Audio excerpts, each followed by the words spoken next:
कधीच नाही चुकणार तुमचे फेवरेट टीव्ही शोज झी5 सोबत, तेही एकदम फ्री।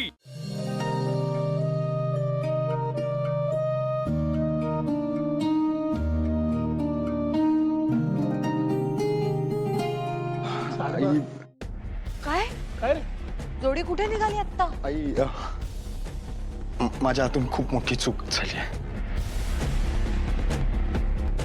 ती सुधारण्यासाठी चाललोय। आदित्य, तुझ्या हातून आणि चूक झाली? शक्यच नाही। एक वेळ प्रीतमच्या हातून झाली असते ना तर आम्ही समजू शकलो असतो।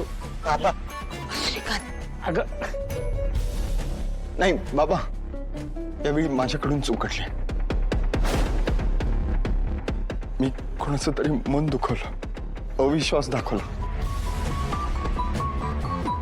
समजून नाही घेतलं मी। पारू,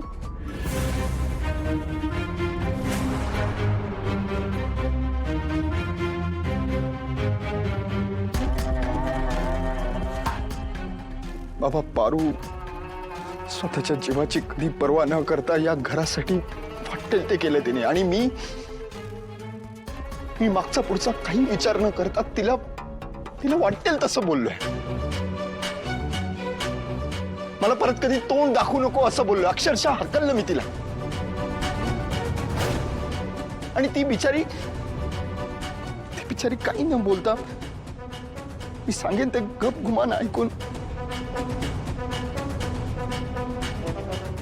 मला उलट एक शब्दही न बोलता निघून गेली गुपचूप।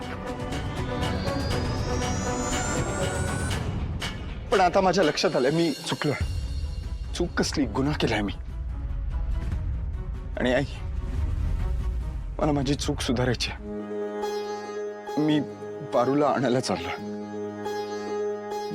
ऐकल्या, मला आदित्यचा निर्णय पटतोय। खरं म्हणजे हे घर सुद्धा पारूची वाट बघतंय ना, तिला परत आणणं आपलं कर्तव्य आहे। जाऊ दे।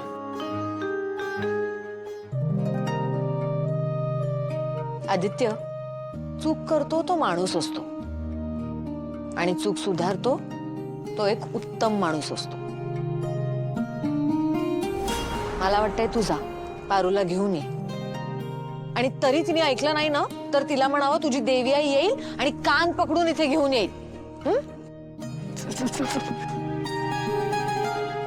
बाप रे, मागच्या वेळी प्रीतम आणि आदित्य जेव्हा प्रियाला आणायला गेले होते गावी, तेव्हा प्रिया इथे आली आणि या घरची सून झाली।